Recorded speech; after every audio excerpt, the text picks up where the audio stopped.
Tonight we will examine concepts that may challenge your perception of the world around you. Strange creatures, chilling tales, and the occasional conspiracy. Here on our show, we will attempt to provide you with paranormal insight.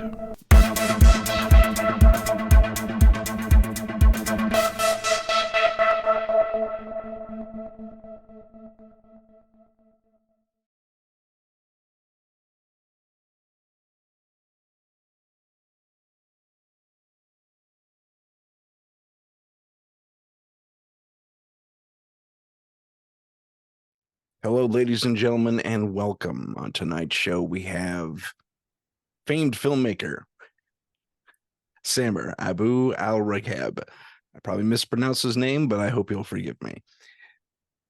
Tonight, we're going to talk about Islamic and Arabic monsters and folklore. And without further ado, Samer, welcome to the show. Hey, Tim, thank you for having me. So, let's talk about our first beast. What do you have on order for us? Well, let's see. The most popular one is Djinn. The Djinn. The Djinn, exactly. Okay. Yeah. And what do you got for me? So basically, the Djinn is a creature that is made out of smokeless fire. And according to Mustafa Ashur, who was a scholar on demonology, Arabic demonology, claimed in the book, also the Quran, it's mentioned where Jinn was created before humans. Interesting. What was their purpose? So it's, if you remember Solomon's story with his castle. So in Islamic folklore, or Islamic history, actually, I should say, but Solomon had a ring, and that ring had the energy and power to control these creatures called jinn. And he used it to build his temple, basically. Oh, okay. In Hebrew texts, if I'm not mistaken, they call them demons. I believe we're talking about the same entity, if Same not. entities. That's fascinating. Okay. Yeah. Now, the Quran also mentions that these creatures, these entities, jinn, they live in their own dimension. We can't see them; they can see us, and they do live lifestyles like humans. Like there's good jinn, there's evil jinn. They have courts. I heard from a dear friend who was really into this study. He's like, if a jinn possesses a human for evil deeds, and is caught by the court, he is judged as we are judged today, which is kind of fascinating. That is fascinating. That's pretty complex for a bunch of spirits. I know, so, right? Yeah, they have like a whole culture and everything going on, right. in their realm. Yeah, exactly. That is very peculiar. Okay, so they have the ability to see us through their realm, but we can't see them. Is that correct? That is correct. Okay, so are they just watching us because are we like their TV? In a way, I guess, but there's some there are types of jinn, of course. I forgot to mention. Okay. There's, I think, 3 types. The 2 I know more than the third, because I forgot what the third one is name is. But the first, you have the jinn. The second, you have the ifrit, and the third, you have the shaitan. So they're all under jinn. Okay, so it's ifrit and shaitan. Shaitan is from shaitan. Shaitan is Hebrew, but its angelic name is Satan. So that's where the name came from. Now, ifrit, demon from the jinn, is more of the evil doers of jinn. They're very powerful. I think they're shapeshifters as well, versus the regular jinn, who is just smokeless fire. Interesting. With superhuman powers, like they could they could time jump, leap. They're fast. They're strong, etc. etc. Sorry, so the more Western version of Jinn or the genie, and does that play? Is there any truth to the three wishes and the rubbing the lamp and all that fun stuff? So I don't think there is. I think that's if you remember the 1,000 Arabian Nights or Oh, so, that's where it came from. okay, If you see a genie, it happens to be one of the good genes. Now, jinn, they could, if they, let's say, hypothetically, you decide to work with them, which you can through witchcraft and uh, okay, you could communicate with them. They'll if you ask for a wish and they could do it, they are capable. If they are capable, they'll do it for you. Of course, for a cost. Nothing's free anywhere. yeah. I was gonna ask. There must be a trade-off. There is a trade. There's definitely a trade. It's Okay, witchcraft. gotcha. Come on. Yeah, So yeah, yeah. yeah, so they could make your dream come true, for example. And let's say you're so deep into it, it's not materialistic in a way that, hey, go bring me a case of $1 million. I don't think it works that way. Okay, Uh, are they able to do that? I believe so. They could interact with all physical forms on Earth. Hence why Solomon had the ring and they built him the big temple. okay. But it's more of like the it becomes favors of make this happen for me in a way that no one gets hurt and I get that job, for example. They are Okay. able to do that, because they could possess people, they could manipulate people. Okay. And Interesting. yeah, and I think that's where the three wishes came. I don't think it's real, really, but. There's no, I don't, I'm not saying necessarily that it's real either. I'm saying I was just curious about the background about where that idea came from. Right. Is if I'm not mistaken, there was also something regarding, and this could be the tale of the thousand Nice. nights, um, where there was a woman who was in trouble, and she had to keep telling a story every day in order to stay her execution. Hmm. And I'm drawing a blank on that. If anyone watching this knows, go ahead and write so in the comments. I'd like to be a little more informed. Um, I just thought of it too, but and I thought maybe that was the source of the story. That this is one of her stories that she told in order to entertain the Sultan, if I'm not mistaken, who was pretty much just dangling the axe over her head. It's like, Right. what are you gonna do? What do you got for me today? I So, could see. Okay, that's a big probability. Yeah, I could see that. so there's that aspect of it. There was a fantasy built around these creatures. Have you ever heard of any actual interactions? I I have I've heard many stories of people being possessed. You're talking about possession right now, right? Well, whether it's possession or just I someone heard this. catches their crotch on fire. There's a video out there where that happens. There's a bunch of guys running Really? around the old area, and That is their clothes just start lighting up in patches. One of them gets her crotch caught on fire. I mean, there's no fire around there whatsoever. These guys are doing like a mediocre paranormal investigation, and they start freaking out. They start praying to God as they're running around with that their front pants on fire.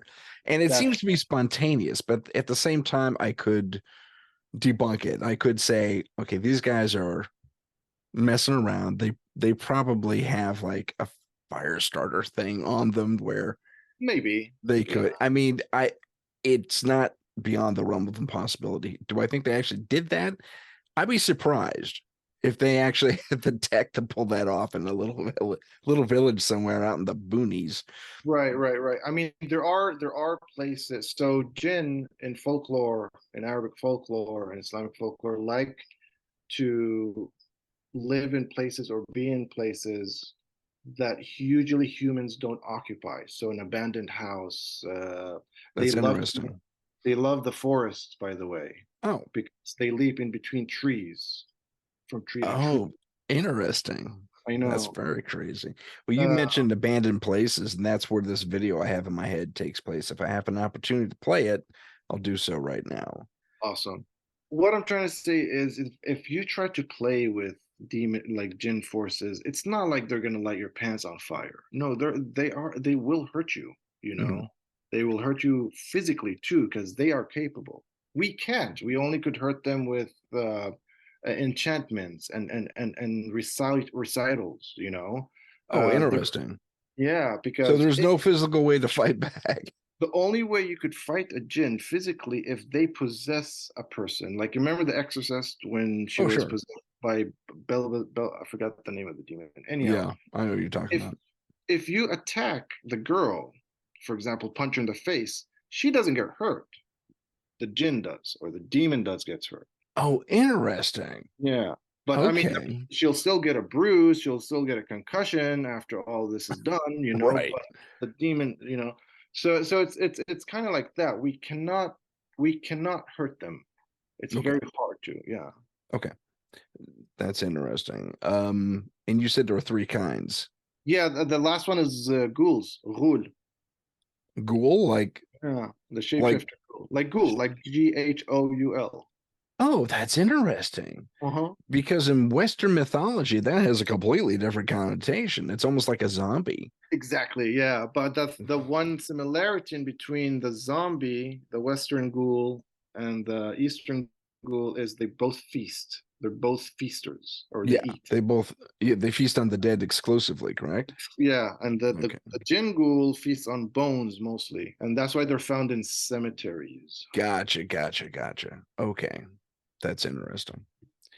That's very cool. Um, one of the okay, now remind me of what the Ifrit do again. Are they different somehow? They are smaller in size. They're not made out of smokeless fire. They are transparent. Um, when Predator was in the So they jungle, can cloak themselves, in other words. exactly. But I think that's how their physical form is, you know, and how it relates to our dimension. Because remember, I you see. guys are in other dimensions, you know. Gotcha, gotcha. Ifrit, Ifrits are the most cruel of the jinns and the most powerful. Hmm. Supposedly, You yeah, said they're little. Do they have a description? I've seen pictures. They're maximum 4 feet tall. You know, That's they're really interesting. yeah, they're little creatures. But do they have hair or pointed ears or It's hard to say. You know, it's really given that they're shapeshifters too. I think them of like great aliens. You know, like the Greys. oh, you think that's what they look like? I mean, have there Yeah, ever been any artistic renditions from back in the day? there is a couple of renditions of how Ifrits look. I mean, if you do Google it, there's a whole wiki on it. There's Okay. books on it, etc., etc. And but the oldest rendition I could remember is they look like they're green in color, little, skinny, you know, with like vampire teeth, you know. Hmm. Yeah, their ears are kind of pointy. Are they big or small or Small. Our fruits are small, you know, but they're no, no, I meant their ears. Are they oh, the bigger than ears kinda like bigger than elves Oh, okay. or elf ears. Okay. You But know, they're bigger than that. Okay. yeah. You know what? You almost described a Hopkinsville goblin. Oh, no way. Almost, yeah. Those are supposedly these alien, and I tend to believe the story. There are these alien creatures that Blue Book actually investigated this case, where these creatures, and they pretty much what you described, short little green guys with big ears, assaulted this family out in Whoa. the sticks of Kentucky. Or I think it's Kentucky. Could be Tennessee. I might have to, I gotta check that. Look in the description for the proper state. But they assaulted this, they were out in this cabin. There's a family gathering, and this is back in the 30s, 40s, maybe the Mhm. 50s. Mhm. And they had a pump well out in the yard. So one person goes out to get some water and see this craft come down and land off in the field. And they, he goes inside and he gets his gun and he runs right back outside and no one knows what he's what else is going on? No one, and then the whole family's there. There's like 2 or 3 generations in this little cabin for a night of fun, whatever. Hmm. And suddenly he starts letting off shots, boom, boom, boom, boom, and everyone grabs their rifles, goes out. What are you shooting at? You will not believe it. I mean, these little green guys, and he gets not even a few words in the description. And on the overhang of the porch where they're all taking kind of cover and firing from, this hand comes down, grabs the other dude who just walked out by the hair. I don't have hair, so you have to, but and pulls him up like this off the ground a little bit. The other guy wheels around, bam, bam, bam, bam, fires off more shots. It is a shootout that goes Wow. one way, but these little guys are bizarrely tough. They'll take the hit, they'll roll, they'll tumble, and then they'll get right back up and start coming at you again. And they're kind of tittering and giggling. That's what the impression was. They're having fun. This is a game for them. Damn. And they're nearly indestructible. Yeah, nearly indestructible. I think one of them does take a hit and there's some green blood left behind. Really? Yeah. So it's On not a red. tree or something like that. So their blood is not red. Yeah. Or it was viscera. It could have been. I really don't know if their blood was red or Oh, not. that But is fine. yeah, that was a fascinating story. I'll have to send you That a link about that. I would love to check it out. So, but the way you describe the creatures reminds Same, me a lot of yeah, them. same people. And there's been a kind of a, to borrow a term from physics, an M theory about all these different creatures, that they are not isolated to one culture. They're Mhm. everywhere across the globe. And there's, just like the Bigfoot or the Sasquatch. There's Yeti, there's Yahweh, not Yahweh, the Wawa. I'm mispronouncing it. The ones in Vietnam, the little one, Right. little ones. But there's a ton of them. There's a whole group of them around the world. And they're different, heights and shapes and sizes and colors and all that fun stuff. So what's to say that's not the case for most of our creatures? Right. uh, Yeah. Cryptid creatures, whether we see them or not. I mean, look at we have Loch Ness, Nessie, Lake Champlain, same thing. There's a creature supposedly there too, and they're both described roughly the same. So, no, I think there is a kind of a unifying thing I across believe the globe. so. Oh, totally. I believe so. I think all these creatures we grow up listening to or reading about, all the folklore, I believe for every culture has one or the other with their own interpretation and similarities. Oh Just yeah, all scattered around the globe. So I I think agree. that's pretty I cool. couldn't agree more. That'd be something fun to explore. Actually, do a Totally. comparison. It's Oh like yeah. today we're going to talk about this, that. See, they got them here, they got them there, they got 'em here. That'd That'll be be a fun. nice study. Yeah, that'd be a fun study to do. Good show too. So that's the Djinn, relatively in the nutshell. Before we move on, anything to add? Not really. As I said, there's good Jinn, bad Jinn, Hmm. there's evil Jinn. They have kids, children, they have jobs. So they have relatively similar lives to us. Very much so, very much so. And it's not clear in the Quran how and why exactly the creation of Jinn in the universe we live in, other than, what I explained earlier, because we know that God, Yahweh, or Allah created man and women to worship him, and Hmm. yeah, that was the finest creation he did in the universe. That's why there's that story about Lucifer or not, Iblis, I mean, kind of Lucifer is the same story, but Lucifer is the angelic name of Iblis, where he's like, bow down to Adam, that's my finest creation. And he's like, no, I don't want to bow down, screw you, That that thing is flawed. That totally. human thing. Yeah, I'm Yeah. perfect. It's this, yeah, yeah, so that's where the conflict starts. Hmm. I think that's what it. Okay. What's the next creature on the list for us? Well, we talked about Ifrit. Ghouls. Ghouls are really interesting, actually, because they you catch them. I'm not sure. I haven't done much study about ghouls and what they're made of, like versus fire versus like transparent goblins, etc., etc. What their materials are, but they're more in this realm than the other. Now, a lot of we know this in physics. I mean, I'm not a physicist, but in physics, quantum physics, all the mechanics, we talk about dimensions. Hmm. Yeah, supposedly there's 11 dimensions with their equations, and in Islamic folklore and Arabic folklore, these dimensions are we're in the third dimension, right? And the jinn, for example, is in the fourth or fifth or sixth or seventh. They actually have a number system where these different creatures come from? I That's theory, theory. Oh, I thought it was actually written down somewhere. I think the written down somewhere. No, it's not hypothetical. I mean, they've done so much study on how do jinn come to this world? If are So some scholars say they live with us. They're right here. We can't bump into them.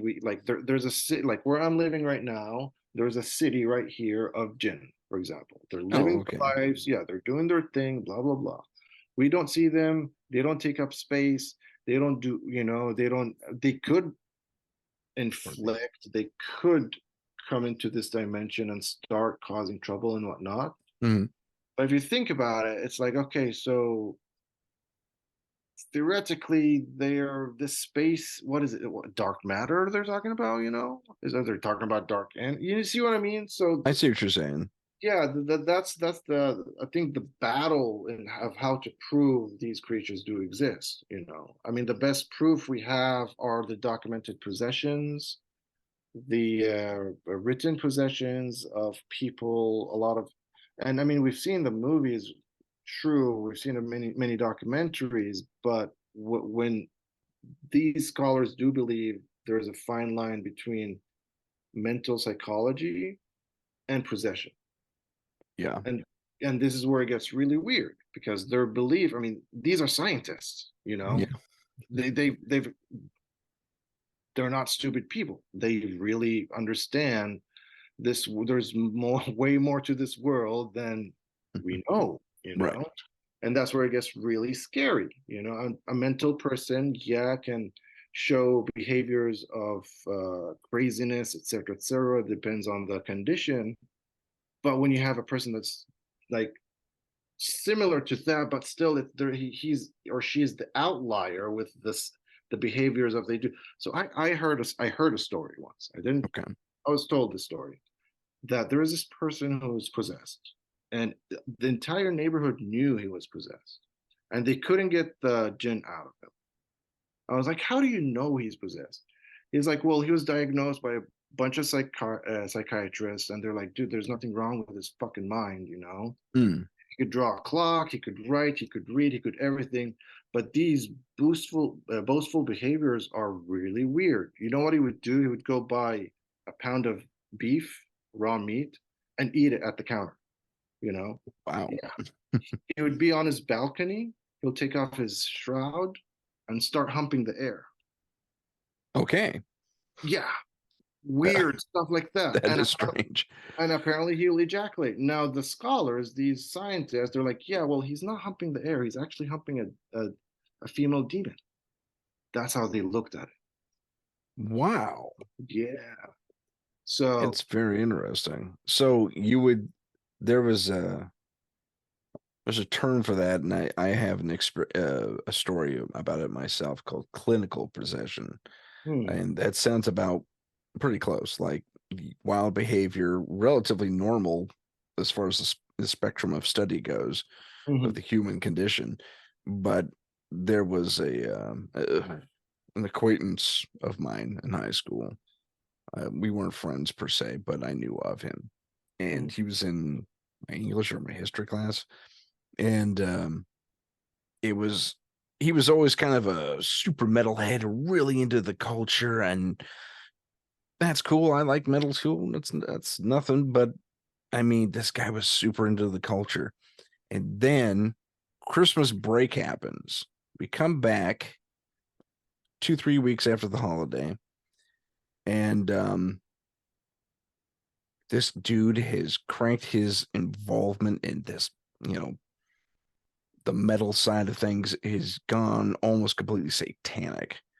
Like Mm. he's dialed it up to like 20. He skipped 11, went right to 20. And everything is an argument. Everything is at conflict with him. What are you looking at? Are you listening to me? Are you reporting what I'm saying to someone? So he started getting a little spun out about it. And the last thing I saw of him, he just in the middle of class, we're in the quiet study period.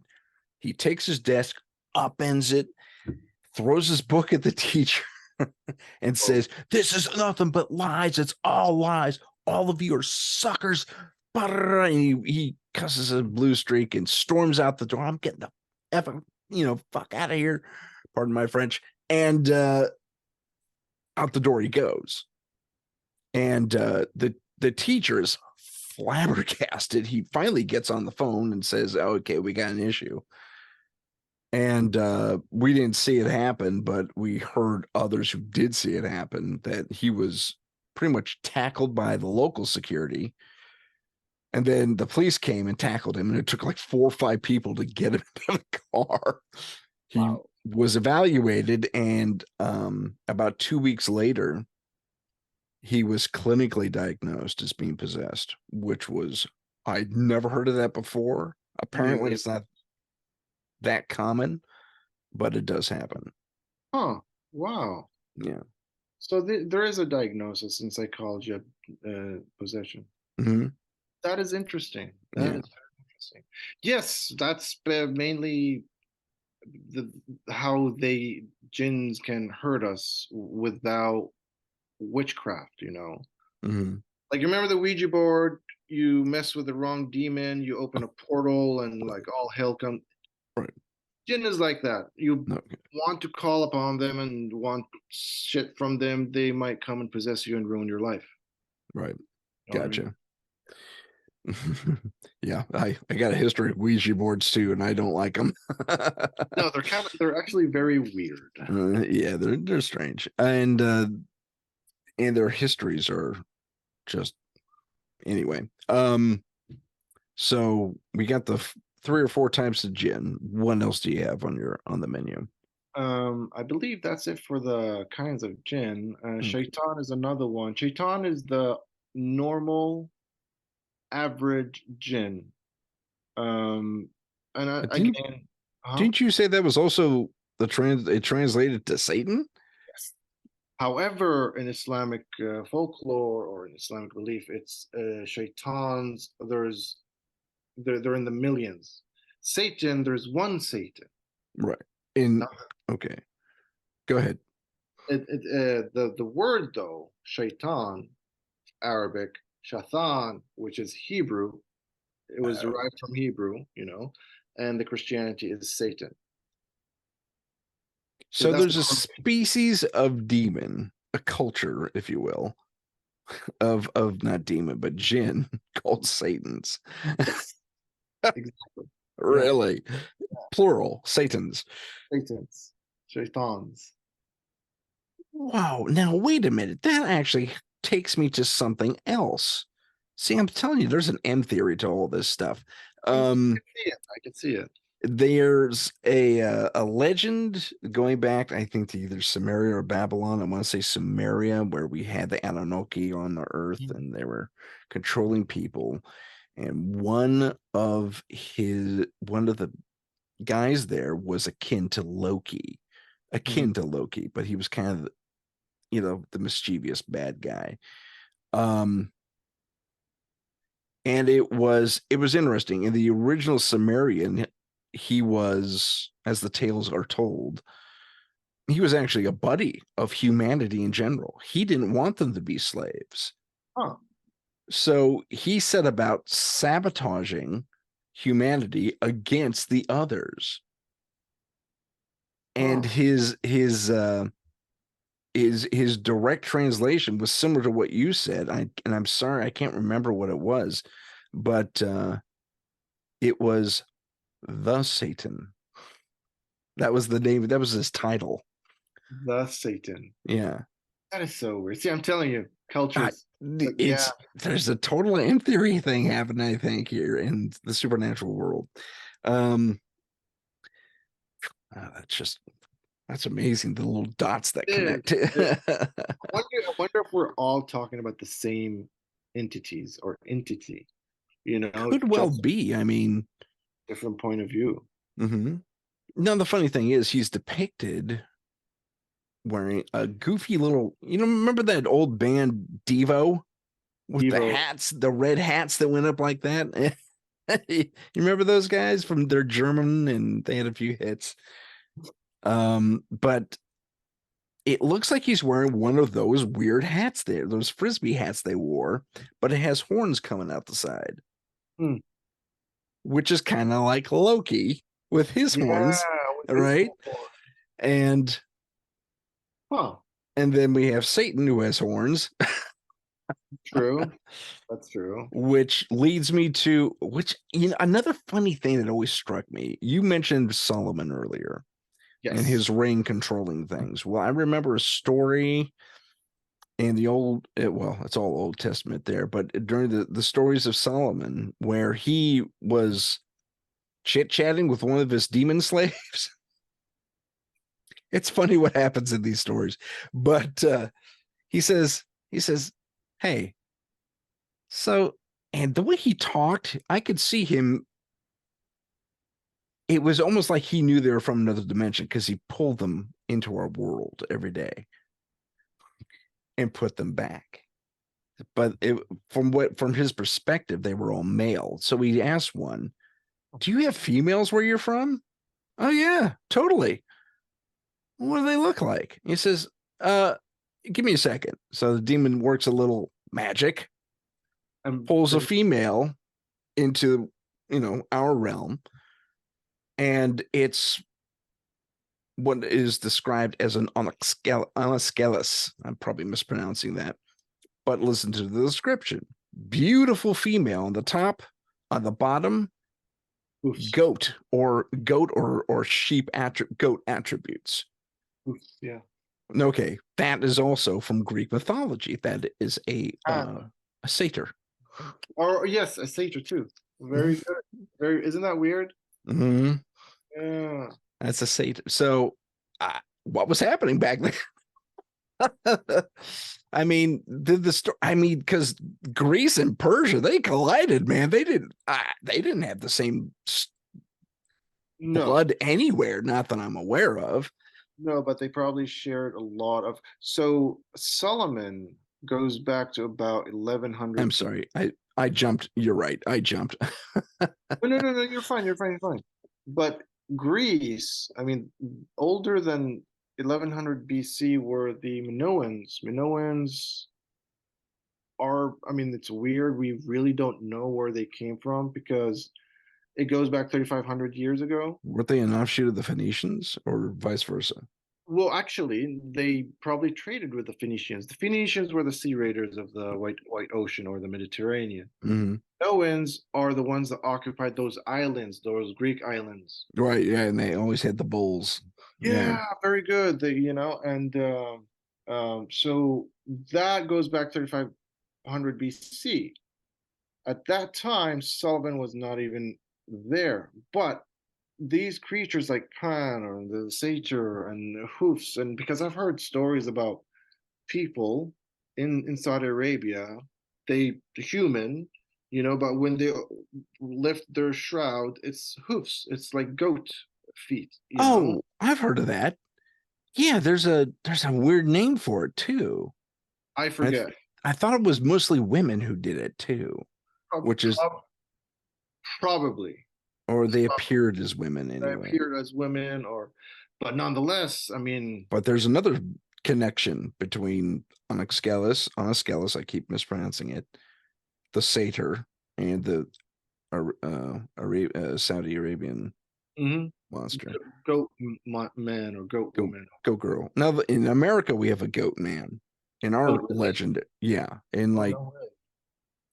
Louisville. I'm probably getting that wrong too. It'll be in the descriptions. I have a lot of That is homework so to do. cool. Yeah, I never heard that. But yeah, humanoid bipedal goat person. I mean, with the horns and everything, just like a satyr. Jesus. And Okay. there was even a show where they were going after him, hot on his trail. Now, you got to take some of this stuff with a grain of salt. It's a TV show. I don't know if they were playing pranks on these guys, on us as the audience. I don't know that there's anything legit, but apparently one peed on one guy and Huh. temporarily blinded him. Uh, okay, we're going to take a quick break and we'll be right back after this. The Seekers of California for Ethereal Research and Investigation. We investigate hauntings, cryptids, UFOs, and offer cleansing and clearing. Don't get scared, call Scary. Serving the greater San Jose area and beyond. Call us at 408 320 8467. That's 408 320 8467. Scary Paranormal Investigations. It's pretty interesting the various types of connectivity across, well, the Mediterranean for the most part that we've Yeah. discovered as far as ancients go. Um, what else did you come across in your search for Islamic and Arabic beasts? Let's see. I guess we covered all the types of jinn. Mm-hmm. Iblis, Iblis, the mighty one. Iblis is, there's two variations of Iblis in Islamic and Arabic folklore. Can you just Islamic, spell that real quick? Iblis Okay, thank you. or Eblis. Now, supposedly, some scholars claim that he's Lucifer, the fallen angel. Oh, Yeah. another Now, one. it's the same. I think it's the same. Okay, Remember, different cultures, right. same story, different cultures, interpretations. Gotcha. Now Lucifer, we know the name came from it's Roman Lucifer. Lux means light, you know? Yeah. Bringer of light. Yeah. Exactly, the bringer of light. And that's why we named the morning star or the evening star, which is actually Venus, not a star, Yeah. after Lucifer. Now, what's interesting about that, the Arabic, the other side of scholars where they argue that no, Iblis is not a fallen angel because angels obey God or Yahweh. They don't disobey Yahweh. Iblis was the Okay. one who didn't bow to Adam and thus cast him onto earth. So Iblis was originally a jinn, a shaitan, among the angels up there. Oh, Yeah, wow. that's How did he pull that off? well, I mean, if you think about it, it is true. It's like this is what baffles scholars about religious scholars about Lucifer. Imagine creating an AI, right? Okay. An algorithm that's perfect. And you ask it to do something and it tells you, hey, screw, I'm busy. I don't want to do it. You're like, huh, did it Yeah. evolve? What happened? Why is it disobeying? You ask it again, hey, I need your work. He's like, no, I don't want to work with you anymore. Screw, it's like if you remember Ultron, Oh, sure. Yeah. Marvel, it's like that's it. This AI is its own entity and it does not want to cooperate. Gotcha. Well, it sounds like Lucifer. He's like, no, I'm better than Adam. Adam's made out of clay and I'm made out of light or whatever. No, I'm not gonna bow down to that. You come on, man. I mean, I thought we're together. You see, like there's this argument. And Yahweh's like, no, dude, I created you. Yeah. And now you're disobeying me. What am I gonna do with you? Okay, go to Earth. Screw you. Done down to Earth. So there's a correlation there, but the scholars that claim that Iblis is not an angel for the purpose of believing the algorithm Yahweh created will never disobey the creator. Okay, so if he was an angel, he had no choice but to obey. Therefore, he Exactly. cannot be an angel because he disobeyed. Is that the Exactly. logic? Okay, That's the logic behind it. gotcha. Mhm. And supposedly Lucifer or Iblis is the king of shaitans.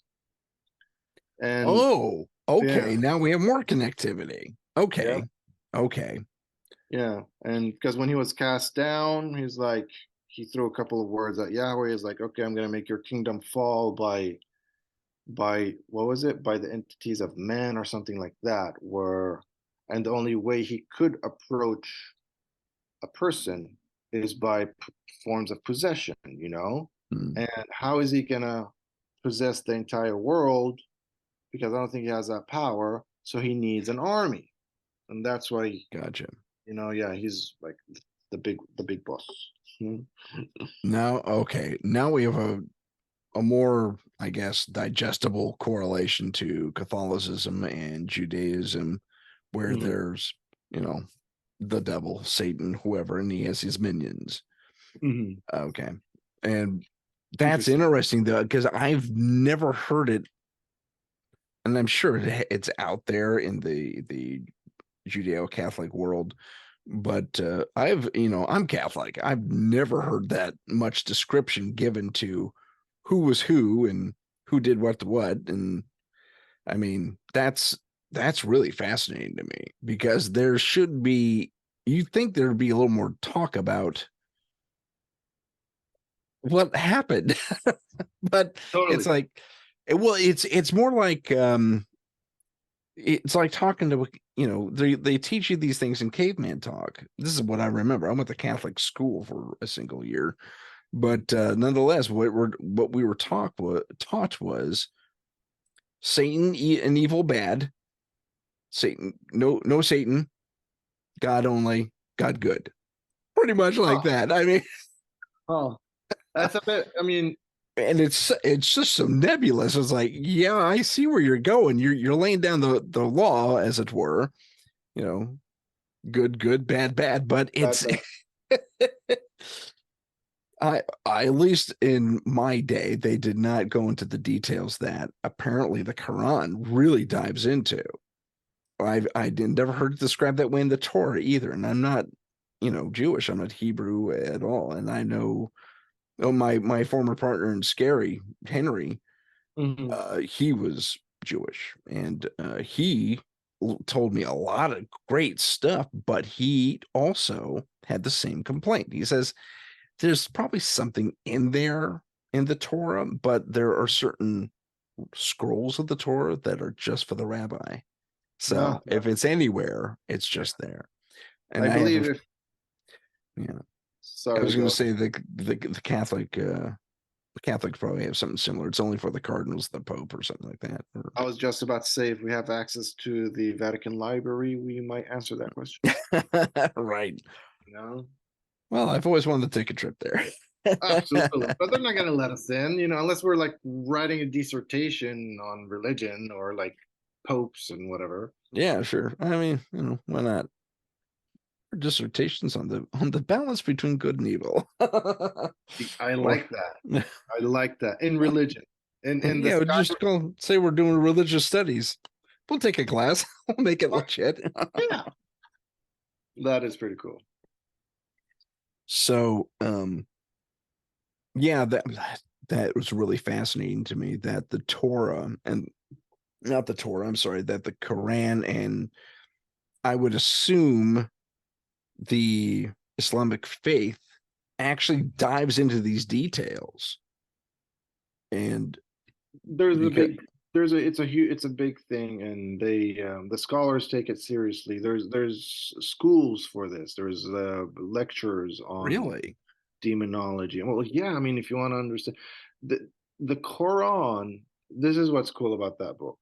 mhm, To this day, it's 15, 16, 1700 years old. right. They are still, and we're talking about the old scholars of Arabic the linguist, and the Islamic culture Mhm, that surrounds the book. there are still passages, ayat, that is hard to translate literally and to understand because a lot of people say the Quran is Arabic, is written in the Arabic language.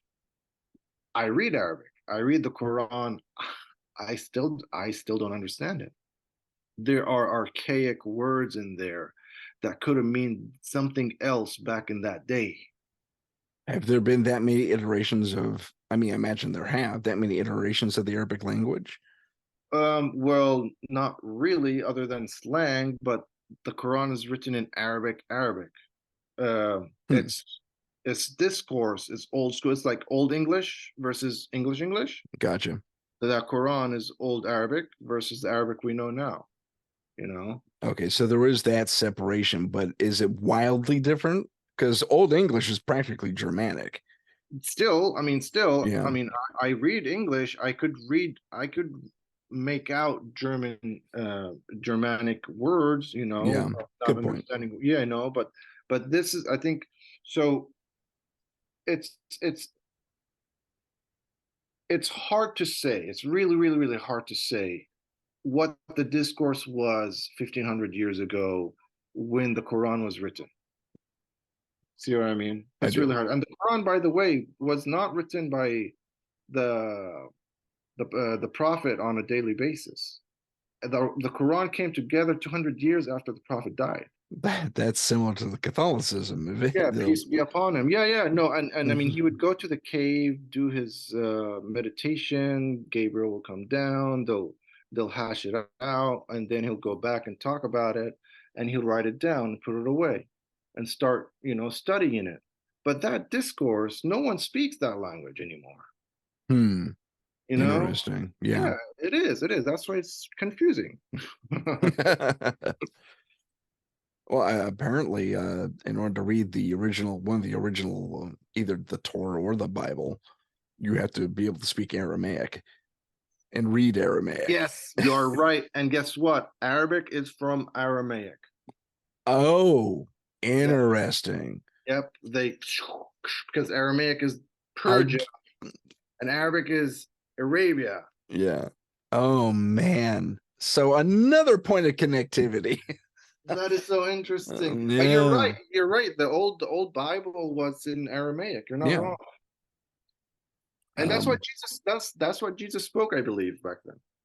yeah, I think those in that area actually spoke like three or four different languages anyway, because it True. was during the Roman occupation. So you had Latin, Aramaic, which is kind of local.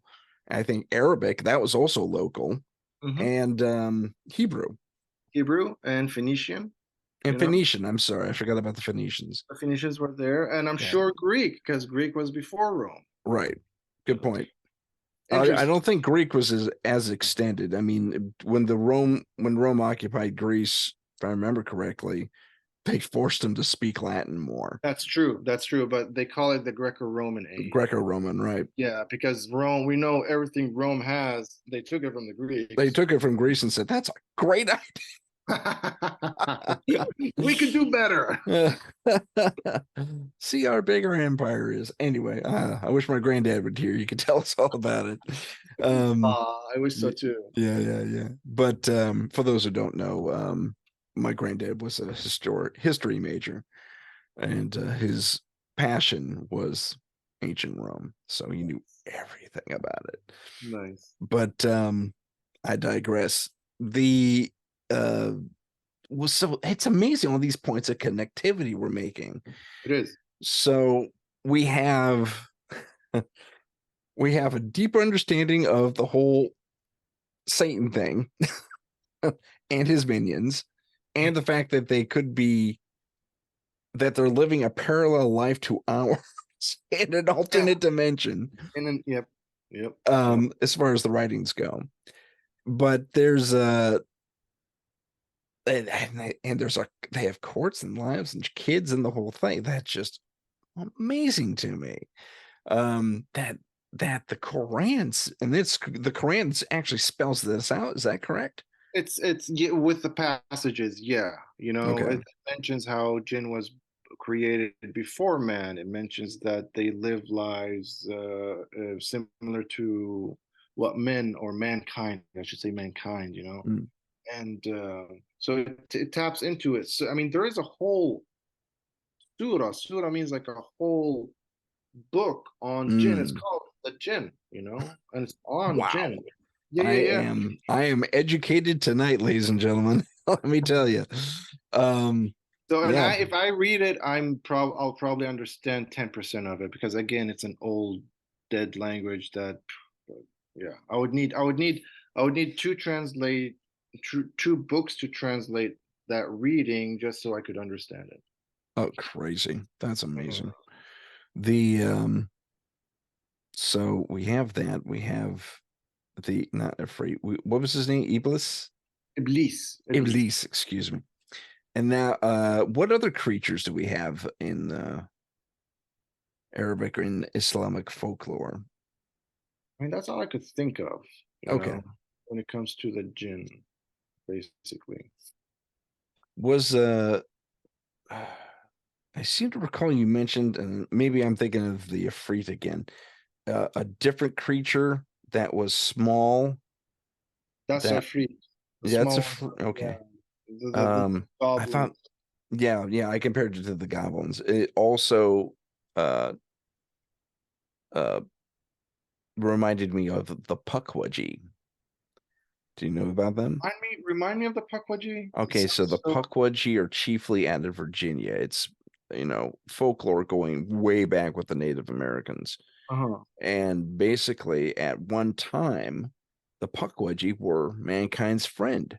And there Hmm. were these little dudes about 3 or 4 foot high, kind of hairy. They had big pointed ears, Oh. and they help defend the humans against these giants that would come around, possibly Bigfoot, um, that would come around and kind of disrupt their lives, steal their crops, all that fun stuff. But the Pukwudgie would go after these dudes en masse. I mean, and they're pretty good warriors with the spear and the bow and arrow, and the slings. They'd use slings too, and they would help repel these things. Well, and these magical little guys did something similar.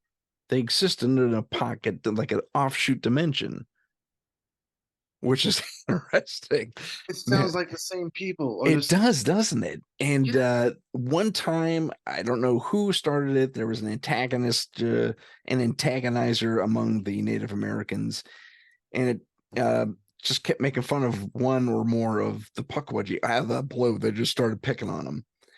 And the Pukwudgie said, "Yeah, you know what? Haha, you're screwed." And they began sabotaging the tents, their clothing, everything. They would just the clothing would just fall off, the tents would fall apart. Um, their tools will fall apart. They couldn't keep up their crops or any of that stuff. Their crops would go bad. Their animals would go lame all of a sudden. And when the giants attacked, it was like, oh, oh well, run for the hills. That's all you can do. So they ticked off these little guys, these Pukwudgie, and they left the Native Americans left that area alone. Said, don't go there. There's a bad stuff. And to this day, and I mean this day, they are still reported as being there. Oh, that's cool. It's cool, kind of creepy. I want It's to go. yeah, creepy that they're still here. I Yeah, mean, I'd still like to check it out. yeah. Road trip to Virginia. I'm totally game. Yeah, let's do it. But yeah, that was just another point of potential connection I wanted to make. I think we are talking about the same fucking creature. It sounds like it, doesn't it? Different cultures and so this is what's cool about this. When let's just stick with the Islamic and Sure. Arabic folklore. I believe when they talk about like, yeah, these creatures live in a different dimension and they're transparent, they mean the entire universe, not just specific to the Arabian Peninsula, for example. Oh, well, that kind of makes sense. That kind of goes with the direction we're talking about Exactly. Yeah. today too. So if you, yeah, open your mind about how, okay, these creatures can be here, or they can be in South America, they could be Mm. in China, they could be there, or we're talking about the same creature. Oh, you just reminded me of something else. There's Oh, also a freak-ish kind of creature in Japan, hell, all of Southeast Asia, and China, and maybe even the Philippines. wow. Little creatures come and go, a little disruptive, that type of thing. That's so funny. It's pretty Anyway, impressive. So, oh, wow. Wow, that's really giving me something to think about. That's amazing. I'd have to deep dive on this, I think, one of these days. I'm going down a rabbit hole this week, kids. That's all there is nice. to it. But anything else to add? Any other creatures to throw into the mix? Not that I can think of. Okay. And India has a great, they have great mythology, because their gods are in the millions. Yeah, Wow. I yeah, mean, I know, right? There's a god for keep that. everything. That's true. That's an insane lineup of deities. Mhm, Hold on. I do have one other thing to discuss. Where you mhm. went to India, and I was going to go there anyway. Among the Indian pantheon of the ancient gods, some of them were blue. Okay. Does that have? I seem to recall that that was also the case with the Jinn. They were blue, or at least some of them were. Well, that's a tough one. So again, Jinn may so we said there are three kinds of I may Jinn. have gotten that from Aladdin, but Well, no, the blue thing does exist because there are like Egyptian gods like Osiris is depicted green or blue. right. There are other deities there, like I think Ptah was depicted blue. Mm. And you're right, in India, there's a lot of deities that are depicted blue. Now, I don't know the specifics why, for humans to have blue skin. I mean, there are people that do have blue skin. They were interbreeding. Oh yeah, there was the Kentucky Blue people for way back when. It Yeah. turns out they were cyanotic, and they had a little their one of their arteries was being pinched in their neck, and his Oh, doctor said, "I can fix that." Did a little minor surgery right here, and the color returned. really? Freed That's up so that blood fascinating. vessel from the muscle. Yeah, That's interesting. yeah. There are people that ingest silver for some reason. Their Oh skin. yeah. Yeah. That's interesting. Now we have another blue creature in mythology, an elf. His name escapes me all of a sudden. He was a Mhm. metal worker in the Norse pantheon. Oh, North. I know who you're talking about. His Yeah. name is Brock. Yes. Yes, Brock and Sindri created Mjolnir for Thor. You're right. Right. And Brock always worked with his hands. And he So, worked, and he turned blue because of it. Because Sindri and it's always wore gloves. and it's funny. It's funny. With the North. This is what's cool about Norse mythology. The weapons they created. Same with the Greek mythology. They had Same Hephaestus. with Indian mythology. Yeah, they had these super weapons that we can't even create to this day. But this is what's cool about their blacksmiths like Brock and Sindri. They were working with metal not from this earth. Like Yeah. like metal that is so heavy with radiation, like plutonium and uranium is nothing. And Yeah. they'll make weapons out of it. Right. Right. There was I think they mentioned sky metal. One of the religions actually mentioned, I think it might be Indian, a sky metal. Or Wow. actually, no, there's a reference to sky metal in Islam, isn't there? Is there? I'm not Isn't sure. that what is on the outside of the I'm drawing a blank, the big So the square? Kaaba. The Kaaba. Yes. So yeah, so that black stone, Yeah. it's not a stone, it's a meteorite. That's what I heard. Yeah, it's a meteorite and it's very valuable. It fell during Muhammad's time. Hmm. It has I mean, I'm not sure what it has, but I'm sure it's radioactive as hell, you know. Or at least it was. It's a metal, it's not even a stone, you know. Yeah, yeah, it's a metal. I've only seen pictures of it, and bits of film of people touching it as they go by, Oh as they yeah, they circle kiss the. it. Yeah, it's a very holy Yeah. object, you know, in Hmm. Islam. And that the Kaaba, that's basically the house of Abraham. Now, this is only mentioned in Arabic history. It's funny not it's not mentioned in the Old Testament. But Abraham, when he traveled from Ur, which is now north of Babylon, or is it south of Babylon, to the Holy Land. Back then, I believe it was called. It wasn't Levant. This is before Levant, because we're talking about like 2,500, 3,000 BC. Okay. It was, what was it called? It wasn't Philadelphia. Anyhow, he comes to the Holy Land, right? And then he goes down to Arabia. In the Holy Land, he had two kids, you know. When they both diverted, one went back to Judea, which was in Babylon. No, one went back to Babylon, then came back to the Middle East, or I should say Palestine or Israel right now, became Judea, and the other went south, which became the Arabs. And Hmm. that's the connection between Arabs and Jews. They're cousins, you know? Huh.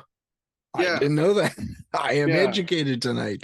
No, I no, love no. I it. mean, technically, the Jews and Arabs are first cousins, but we go back for two, 3,000 years Thousands, ago, right? thousands of years. Yeah. Yeah. Now, Abraham came to see his son, the one who went south, which is where the Kaaba is, and this is in Arabia. And that Mm. was part of the Silk Road, so trade was big over there. Money, Oh, okay. comes down. He's like, and when he came down, the angels came and helped him, and that's when he lifted the four pillars, which is what's holding the Kaaba right now. Oh, And that's when it became a holy place. is that the story? Oh That's the story. man, Yeah, that's that is. great. I thought you said it was his house. I thought maybe they had a ruin in there and I or think it used to. something. It's a one room. It's big actually. It's really huge, but it's a one room, and that's where they used to hold the statues of the deities before for the travelers that are migrating through the Silk Road to pay their homage, the pilgrimage, and they leave. You know, when Oh Muhammad, wow. yeah, when Muhammad became an adult, it's funny. Muhammad's story, peace be upon him, is like Caesar's story. He was part of the big family. His dad died. You know, they chose the wrong side. After his dad died, they shunned the Prophet Muhammad. His uncle took care of him, right? Now, what his family was doing Quraysh, they were ripping off the pilgrimage. They were like, "Yeah, come pray to these deities made out of dried dates, and we'll tax you that." And Muhammad's like, "Since when do we tax them to pray for?" And that's when it start the feud start between them. Oh. That's just a little history about the Prophet Muhammad. Statues made of dates. That's impressive. I know, right? You think that would go bad after a while? I Well, mean, it's the desert. They're dried. They oh, okay, I get you. yeah. They made statues out of them. That's. I'm They make. impressed by that. This I'm is, impressed too, but hey, dude, I mean, come on, we could do better than that. Why are we taxing everyone so high to make fucking dates? Get some wood, get like sculpture, like do something go get real. some marble from Greece. Yeah, they have the money, get marble from me. But and that's what started the feud. And then after that, the angels came. Gabriel came to Muhammad in the cave, and rest is history. It Gotcha. turned out he was a sage, part of the message, like Jesus. So, well, there's a lot of similarity between what you just said and the story of Jesus, who said, you know, something about let giving, we should allow for. Well, food. Oh, you're making people pay to pray, I think Yeah, is what it was. they're supposed to pray, Right. not Hmm. get. I should if I like imagine me going to. I know passing around the hat makes perfect Right. sense. That's fine. I get it. That's okay. Yeah. But That's imagine voluntary. imagine paying a fee to go pray at the And I church. think that's what it was too. He railed against that. It's like, you're making me pay to go into a house of God. I mean, what's going Exactly. on? So, Yeah. yeah. So, that's just amazing. What a great topic. I want to thank you very much, Sam. Is there anything else you want to add? Anything pop in your head? I don't think so. I think we covered a bunch. We did. We covered a whole lot. It started out with monsters And then we and started talking Islam, religion. and we ended up into a religious discussion. I love it. I Me love it. too, and me too. More of that fun stuff. Well, Samber, I want to thank you so much for being on the show and giving us so much insight. No pun intended. The is I want to give Sammer a little shout out here. He has a film coming up. I'm helping him out with it. It's called A Calling. You want to tell us a little bit about that, Sammer? Yes, a calling is, thank you for mentioning that. Sure. A Calling is a short period drama about social injustices, gender identity, and gender biases in colonial America during the early 1700s. And it talks about the lead Anne Bonny's backstory and how she became a pirate and why she became a pirate. It's basically the correlation of how society shuns a person for being who they are, Right. and all you can do is just fight on and decide what you want to be. But we know Anne Bonny as the fierce pirate, queen of pirates, actually, at one point in Nassau, and that's the story I would like to show. You And I want you all to be on the lookout. I want you to remember that name, A Calling. I'll have a know, description and a link to Sammer's website on that film. I want you to look out for it. And if you can give, please do give. It's a fantastic project. We already shot a little promo for it. That I believe that's on the website as well. You're correct. It is. Okay. And there's the Blackbeard and Co.'s channel on YouTube. It only has the trailer, but yeah, it's on the website as well. Excellent. So I'll put a link to that in the description as well. Awesome. Lots of stuff in the descriptions tonight. That's okay. I love informing people. I want to thank you once again, Samber. Thank you so much, man. Great information tonight. Good discussions. You're very welcome. Thank you for having me. Not at all. Ladies and gentlemen, my name is Tim Sedano, and this has been Paranormal Insight. Thank you for watching and listening. Please click the subscribe button and activate notifications for future episodes and other content. On Spotify, please don't forget to leave us a 5-star review. If you have a paranormal experience that you would like to discuss on the show, please email us at paranormal.insight.podcast@gmail.com. That's paranormal.insight.podcast@gmail.com. Find us on Facebook and Instagram under paranormal.insight.podcast